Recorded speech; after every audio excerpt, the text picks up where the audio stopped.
Hello, everyone. This is Coach Tim Campsall, and I'm excited to have a fellow business owner with us today. Something unique about my guest is he's an avid scuba diver. In his downtime, he loves golf, and he's most proud of his kids, three kids, as well as his wife. It's my pleasure to welcome Cameron to the show today. Hi, Cameron. Hey, how's it going, Tim? I'm awesome. Thanks for asking. Well, hey, let's start with having you introduce yourself. So tell us your full name and a little of your personal story, like where you were born and where you live now and about your family. Yeah, my name is Cameron Blakely and owner of Raptor Roofing here on the south side of Indianapolis. Born and raised here on the south side of Indy in Greenwood. And I'm married for celebrated 10 years this past May with Oh, my beautiful wife, congrats. Joy. And I have three little ones, Scarlett, who's 7, Jackson, who's 3, almost 4, and then Harrison, which was our surprise baby, and he is 2 years old. So we're right in the thick of it with kids, and so I'm enjoying every bit of it. Fantastic. And I was saying congratulations as you were saying your wife's name. So what's her name again? Her name's Joy. Joy. Wonderful. And where do you guys live? Where? Oh, Yeah, I we're think you in said Green. that, but I missed Yeah, it. yeah, we're in Greenwood, just on the south side of Indianapolis. Wonderful. Lived there pretty much my entire life. I mean, we lived more towards downtown there for just a few years, but then found our way back onto the south side as we started having kids. And so, yeah, I'm a south sider through and through. Grew up in Fantastic. the Center Grove area, but went to a small private school off of Keystone and Raymond called Baptist Academy. And so, yeah, Indianapolis is definitely where I call home. Wonderful. And tell us a little bit about scuba diving. Where's the most exotic or exciting place that you've dove? Yeah, so scuba diving is one of those things that I've always had a love for the ocean and just the wildlife in it and just exploring, the creation that God's given us. But it's not anything that I have really any friends that I do it with. So if anybody's watching this locally and is into scuba diving, obviously in Indiana, there's not really a whole lot of destination spots here. But I told myself, 4 years back or so that, hey, I'm gonna get my license and get my advanced certifications, and I just started doing it, and so now I have about 60 dives under my belt, and it's something that I absolutely love doing. I try to, our family vacations and everything. I try to circle that around where I can dive. So. Just recently, we just went to Isla Mujeres, which is an island off of Cancun. Me and my wife did to celebrate our 10 years and did Yeah. some diving out there. Saw some white tip reef sharks and saw some, eagle rays and all the cool stuff. But it's super exciting, getting to see shipwrecks and all those things. It's kind of, you go underwater and it's just quiet. You can't talk. No one can talk to you. You just see the wildlife. So it's kind of, it's something that I use to get away in a sense. So yeah, I've picked it up and I absolutely love it. I definitely want to keep doing it and get more certifications and keep pushing the limits there. I love it. That's fantastic. Cameron, tell us, how did the business come about and at what point did you have the confidence you could run your own business? So, Raptor Roofing is a business owned by myself and then my business partner, Patrick Kinney. And he comes from the roofing space. We've been in business for just a little over 4 years now. But he was doing roofing for years down in Florida, was a part of a really successful roofing company. And he was kind of the right hand man over there. But he's from Indianapolis as well. We went to high school together. And essentially, about 5 years ago, we started the conversation. I was in logistics. We kind of hop into that in a moment, but essentially, we both kind of had the desire to one, have our own business, and two, get more involved in our own community that we were both born and raised in, and roofing was that opportunity. So that was 4 years ago. Or 5 years ago, we had the conversation. About 4 years ago is when we started. But at the time, I was buying and flipping properties, and I built a house. And this is the kind of stuff I just started doing on the side. So, I had some contacts, and from there, that's where the conversation really led to, hey, let's start a roofing and restoration company. And so We initially started off as Raptor Restoration, and then just back in December or so, we rebranded strictly to Raptor Roofing as we dial in our focus. And what gave you guys the confidence that you could run your own business? Well, I'm usually the kind of guy that just likes jumping into things and obviously take educated risks. But the logistics company I came from was a startup, Mhm. and I was their first hired sales representative, Okay. and so I was able to see a lot of what it took to or take to run a business. My father-in-law, he owns a trucking company as well. Mm. So I've kind of seen these things, Sure. and I was just raised to, hey, don't ever put yourself inside of a box. Mm. That's, I think, half of the issue is people are afraid to just get out there and do it. Yeah. Either they're afraid of getting scrutinized or afraid of the success that they might not have or whatever it may be. But Yeah. between I had some success in logistics and the confidence that that gave me, and had a lot of good leadership through there. And then Patrick, with his experience in roofing, those were two things that we put together a business model. We talked it out and understood what it took to be successful, and we planned that out for 6, 7 months before there was actually any action plan. So I That's think between those things, those were kind of the factors that gave us success, or gave us the idea of success, which pushed us to where we're at now. Yeah, fantastic. I love the backstory. So, tell us a little bit more about the company. Say the name again. What do you guys do? How do you help people? Yeah, so we're Raptor Roofing. We're right off 465 on the south side of Indianapolis here. And like I said, we've been in business for 4 years. We have 16 W-2 employees and subcontractors, and roofing is what we do. We also help out with siding, windows and gutters, and attic insulation. But outside of that, that's really our niche, both residential and commercial. We're probably about 60/40 residential is the 60%, and 40% of that is going to be commercial work. So that's really what we do. Anywhere within about 50 miles of Indianapolis, we Yeah, operate. And so, yeah. fantastic. So we know, Cameron, that success in business is, it happens at various stages, and people can get stuck as they're going through those various stages of the business's growth. So, tell us about one of your biggest challenges over the last few years, and maybe somebody who came alongside you and helped you through that.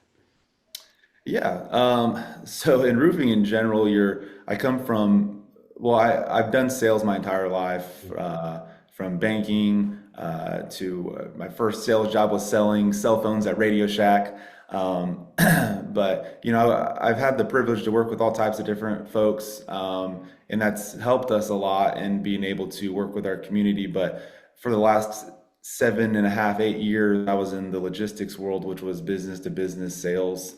And so it was very different when it comes to how you have to market yourself, and the type of folks that you're working with. There's a lot more emotion sometimes, and so jumping into the residential roofing scene was interesting, to say the least. With we're working on their safe place, and a lot of people, it's their biggest investment, Yeah. and it's something that they've spent their whole lives working on, saving up to own it, whatever it may be, and then we're ripping off the first layer of protection. So working through that has been great. We've met some really awesome people, but at the same time, it was a struggle, not knowing what we didn't know, Mm. in the sense of it. I never ran a business myself, and neither did Patrick. Yeah. And yeah, he knew a lot about roofing, but it's a lot different in Indiana than it is in Florida. And then it's also a lot different when you're steering the ship rather than Yeah. being the right-hand man.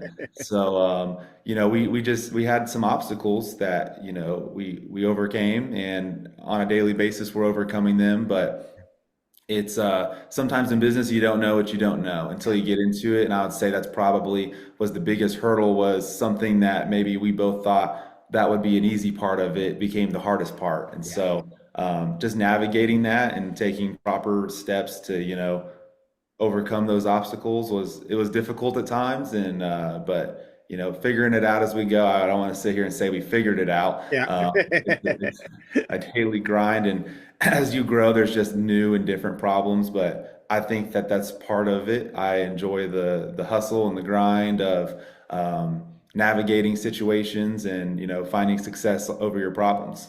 Yeah, I love it. I hear that a lot with folks that I talk with in terms of the running the business side of the business, right? They'll say things like similar to what you did of, hey, we've got some expertise or knowledge or skills in the art and the or the craft or the trade of the business, but the actual, running of the business it wasn't something that we were prepared for or that we were taught and typically that those things aren't taught in school, right? We learn a skill or we learn a trade or we learn an expertise, but the school system doesn't really teach us how to be business owners.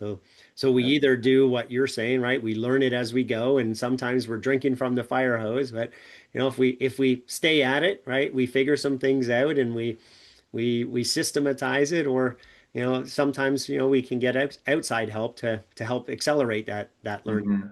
Mhm. Definitely, yeah. You got to make sure that you're sourcing out to the right partners and empowering your employees because, yeah, you try to do it all and you stay stuck. Indeed. Cameron, I'm going to put you on the spot here a little bit and ask you to pick three people in your business owner journey that you're most grateful for them being there to help with your business's growth. So, who are those three people and how they help you? I would first and foremost probably say my dad. Yeah, he's a preacher on the south side here in Indianapolis, but he's one of the few people in my life that I know he is who he says he is in every aspect when you meet him. And he has great character, and he loves God and loves people, and that's really kind of the core to who we are is and how we try to operate. Obviously, we have to be successful and we have to make a profit. We are not a non-for-profit business, but treating people right and putting God first is kind of how we've operated. And the Lord's blessed us with our company, but my dad and just the character that he has and the examples that he set for me growing up in general, I think it's a lot of what he's taught me is starting to come through on the business side. And as you work with homeowners, you don't necessarily realize those skill sets until you're pushed into those situations, Sure, and yeah. your character can definitely be shown very quickly in the contracting space. So, I'd say my dad. I'd also say Patrick. He's a rock in our business and everything that he does here. So he's really helped me, and obviously on the roofing side, he's very knowledgeable, one of the best. And so I would definitely say him as well. And then, I want to be able to do it without the support of my wife. She is a stay-at-home mom with our three kids, and they're little, and so sometimes I'm having 12-hour days, and so she's been a biggest supporter. We got married young, and there's been lots of risks I've taken for our family, and most of them turned out pretty good. So her confidence in me and just being a blessing, she's definitely an important role in everything that Raptor is today. That's awesome. Yeah, having that support at home is super key because the business owner journey can be a bit of a roller coaster ride, right? Not everything turns out that exactly the way we wanted it to the first time, and right, there's lots of uncertainty and ambiguity. So yeah, it's awesome to hear that you've got that strong support at home. So, Cameron, the path to build a successful business, has a lot to do with our mindset and the things that we learn and the implementation of those learnings. So, what's your biggest learning as a business owner? You know, um, Being a business owner and being a sales rep and being an operational manager, like these are all completely different things. And I I don't come from the contracting space too much. A lot of contractors get into the field because, hey, I know a lot about roofing. Mm. Well, do you know a lot about how to manage a business and how to manage people and how to, scale a business? And so I knew how to sell. I didn't really know how to roof, but those are things that we figured out along the way. But just try to be a master in your craft is something I think that's really important. That's part of the reason we restructured from restoration to roofing in Mm, our name, in the sense that we don't really do a lot of water, mold, fire type stuff. And we wanted to hyper focus what we do. And so we want people to know that. We want SEO to understand that as well. I think that that was a big reason why we switched over. But the biggest thing I would say is, if any business you want to get into, become the master in that craft. And you don't have to know everything, but you do need to be growing every single day, trying to be better at that. So, my specific forte right now isn't understanding every single thing about a roofing system, but we do try to train. But I hire people that is their job. yeah. I have a few guys in the office. I can say, hey, exactly, separate the differences between these underlayments here, and I need you to, tell me exactly which one's better and why, and how that's gonna, serve our customers better. So always be coachable, and I would say be a master of your craft. Those are definitely things that will separate yourself. Because at the end of the day, especially in the contracting space, and specifically roofing, most people in Indiana, it's just a shingle roof. So it's not exactly hard. Sure. It's labor intensive, but it's what you do to separate yourself. Yeah. I love that concept of continuing to learn. Our founder, he says you must learn to earn. And the concept is we can only learn, or sorry, we can only, earn to the level of our learning. So if we've stopped our self-education, then you know, we're either growing or we're dying, right? So if we're not continuing to learn and adapt and grow, then other people are, our competitors are, and so that's where the we're dying part comes in. So just I love your focus on continuous learning and education and training and development and implementation of those skills. That's very cool to hear. Yeah, I like that. Yeah, you're either learning or you're dying. And Yeah. so, I mean, yeah, it doesn't matter what it is in life, we're always changing as individuals, but you got to be always trying to better yourself for sure. So, Cameron, what's one piece of advice or guidance that you'd give a business owner who's either feeling stuck or discouraged in their business? A big term we've been using around the office probably over the last 6 months or so is going to be consistency over motivation. As individuals, business owners, sales reps, whatever you are, you're going to wake up a lot of mornings and you're not going to be motivated. Sure. There's going to be those sparks, maybe once a week or an hour a week, you're going to Yeah. have that motivation, you're going to Yeah. crush it. But most of the time, you're not motivated. So you have to make sure you're getting your core principles and your values and what your goals are out there and documented, so that, you have a clear path. So on the days that you're not motivated, you wake up, you look at that and you say, hey, I'm going to stay consistent. And that's just like anything. If it's, a bodybuilder or, a professional athlete, that, they're not motivated every day, but they're consistent in everything they do. And that's how they get the physique or whatever, but stay consistent, even though you're not motivated, I think is a great word of advice, because there are most days where you feel discouraged, or there's moments in most days where you're going to feel discouraged, Yeah. because there's always a reason to feel discouraged. But you got to realize, track the data, understand where you came from, Yeah. celebrate the small successes. I think that that was another thing that we try to do here that I think a lot of companies fail at, is celebrate the small things, Yes. and find the wins, and keep the team motivated that way. But you got to stay consistent. It doesn't matter what's going on around you.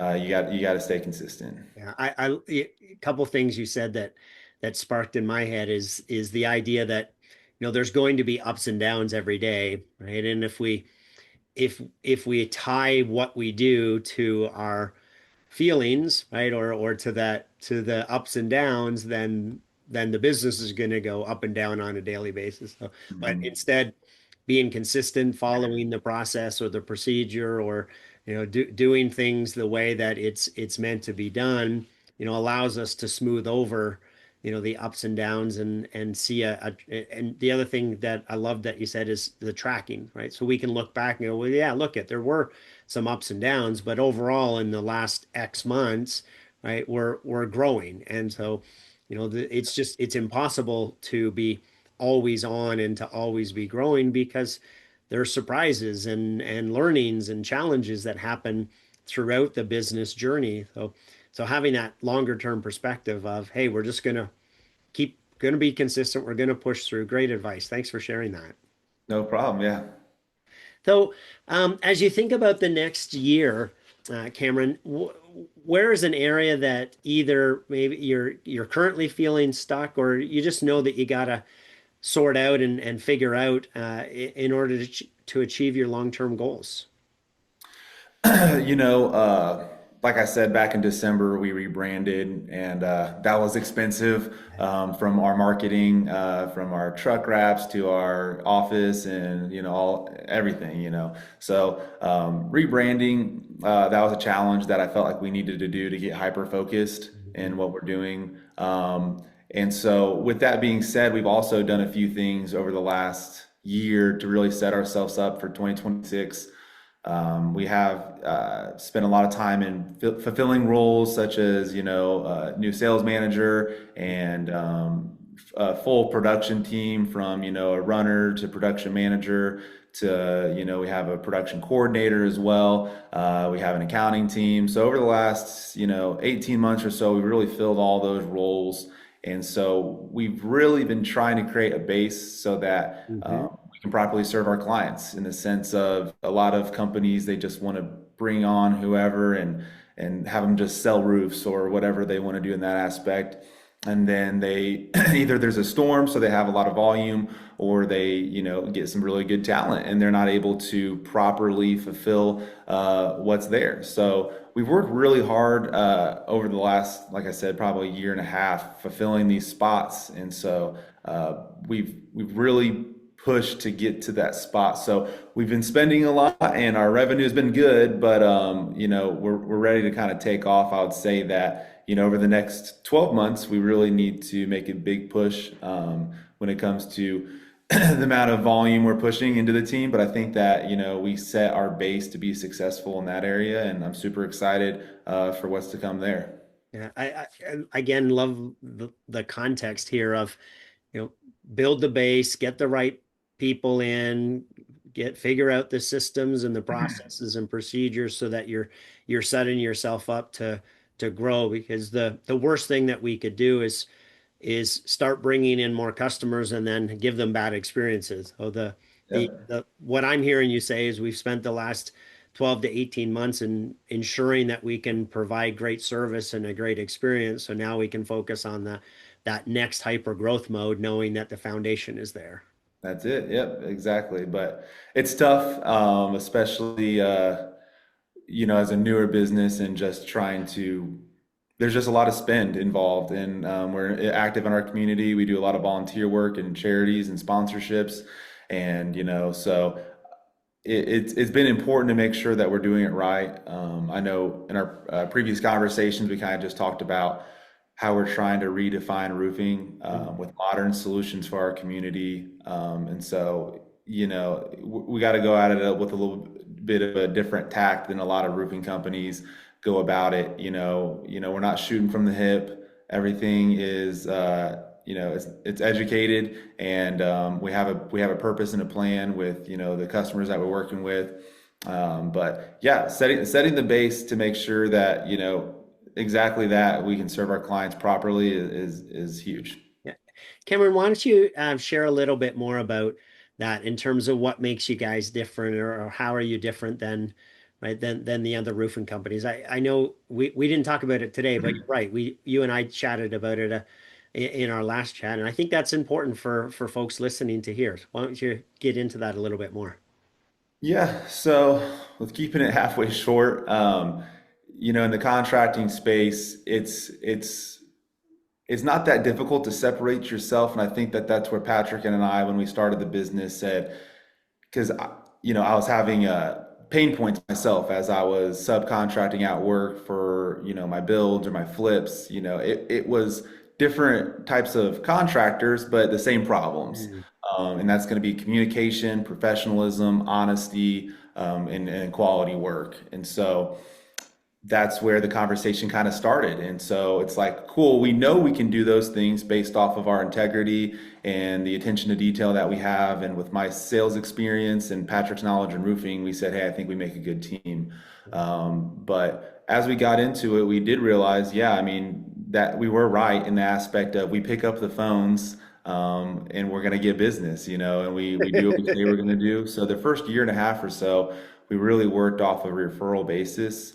And we had great success there, and it's still a big part of our sales pipeline and our marketing. And so, but then we realized, okay, what else can we do to continue separating ourselves in the market? And what we saw was there's probably 4 or 5 bigger names in Indianapolis, but really no one has a chokehold on the entire market. If I sit here and say, "Hey Tim, who's the biggest roofing company in Indianapolis?" There's probably a few that comes to your mind. Sure. It's not like, oh, there's not a Walmart or a Kroger or Yeah, nationwide yeah. brand type thing. So we realized, okay, what are other contractors not doing? Because there's a million roofing companies, and Sure. Indianapolis is really in about the top 5 with most competitive roofing space in the country. Wow. And so I don't exactly know why that's the case. I mean, it has to do with volume and per capita and things like that. But one of the reasons is because there is not a roofing license in the state of Indiana. So it's kind of the wild, wild west. Mm. You'll find drywallers with a general contractor license say, "Oh, I can install your roof." And so that's who we're competing up against a lot of the time. So what we realized is we need to, part of what we started doing from the get was we wanted to redefine roofing. So that means we got to bring white collar to a blue collar industry. So that means setting up better processes, have that base that we talked about, and using technology. So we spend a lot of time and effort developing different tools and technologies to make sure that our clients are served in the best way possible. We want the least amount of friction in our sales process. We don't want them to feel like we're trying to oversell them on anything. We just want to educate. And so one of the things we have currently is an instant roof quote. You can go on to raptorroofing.com, and right in front of you, you can punch in your address, and no cost at all, you can get an estimate instantly into your inbox. So that's one of the few tools that we have that we want to use technology to help our clients. So that's really been a big separator for us, is just the way that we're trying to operate as we continue growing, pushing a lot of our time and focus into AI. Everybody's using ChatGPT, but things such as at Raptor, you can log in. Everybody has their own login to ChatGPT. We have a company account, and we have a GPT in there called #WeAreRaptor. And you can ask it questions such as, "Hey, what's our company vehicle policy?" Or, Mm. "Hey, how much do we sell this for?" And so we allow our sales guys to have access to that kind of technology to help the clients. So there's a lot of cool stuff. We currently actually have someone working in our office right now that we're partnered up with, that we're creating actually a specific roofing tool Mhm. that will actually go live here probably in about 3 months or so. Don't want to get too much into it, Yeah, yeah.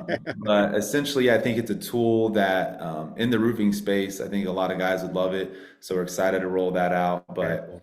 yeah, using these technologies is very important in a space where, it's Chuck in a truck, and, he's doing paper estimates, and we're emailing, videos of our process to our clients and what to expect. And so expectations is everything. Yeah, So, trying to present that to clients and put our name out there. These are things that, depending on the client, because not every client's right for us. sure, Some sure. guys are like, "Well, I don't like the electronic estimate." Well, then we're probably not a good fit for you. The Yeah. good news is there's a lot of other roofers out there that are willing to help you.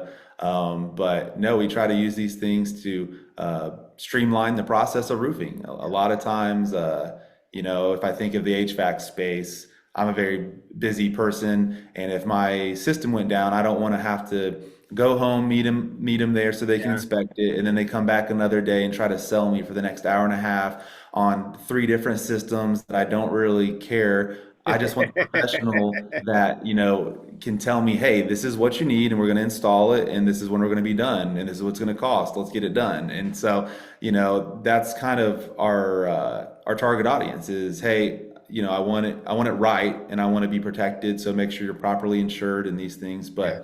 But, we're trying to streamline the process, and that's really, I would say, our separator right now. And then and that's probably only about 20% of what separates us. The other 80% seems to be just picking up the phone.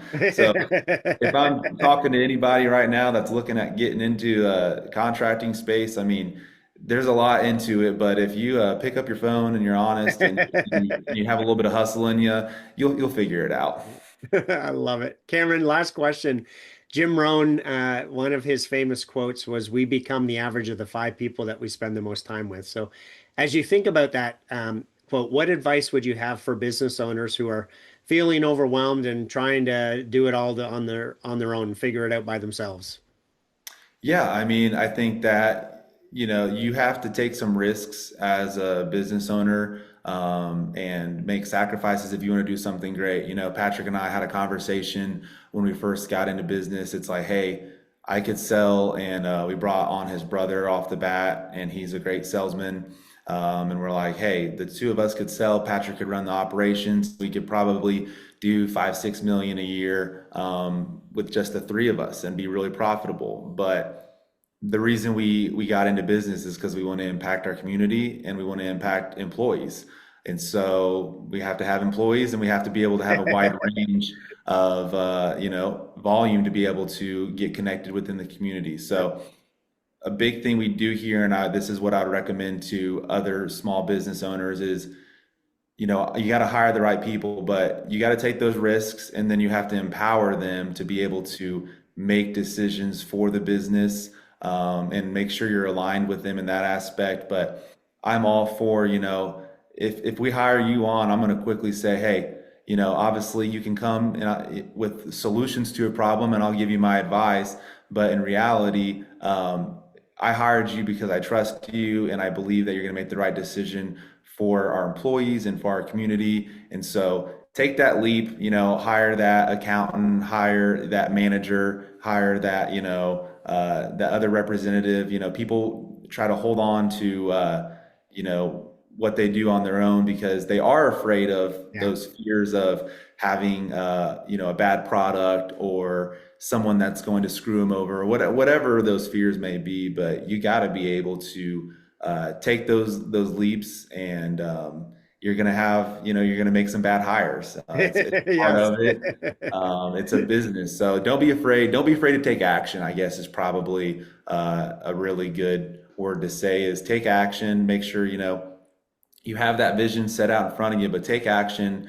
And then because now I'm at a spot that I'm not really doing a ton of selling. I'm working on developing these programs, creating our processes, working with the big things. But I'm not having to go out there and knock doors. I'm not having to put estimates together on a regular basis now, because we have people doing that and they're great at it and they love it and they have an opportunity to now be somewhere where they feel valued. So I would definitely say it's great. I absolutely love what we're doing. But you got to take some risks. You got to get out there. You got to take action. Love it. Cameron, it's been a pleasure speaking with you today. Thanks so much for being on the show. All right. Thanks, Tim. Appreciate it. Thanks for listening to the Self-Made is a Myth show. Please help spread this movement by liking and subscribing to our show and following us on Facebook and LinkedIn. To join our movement, go to bemadtogether.com. Okay, folks, that's a wrap. Please pay it forward and be sure to tune in next time to the Self-Made is a Myth podcast.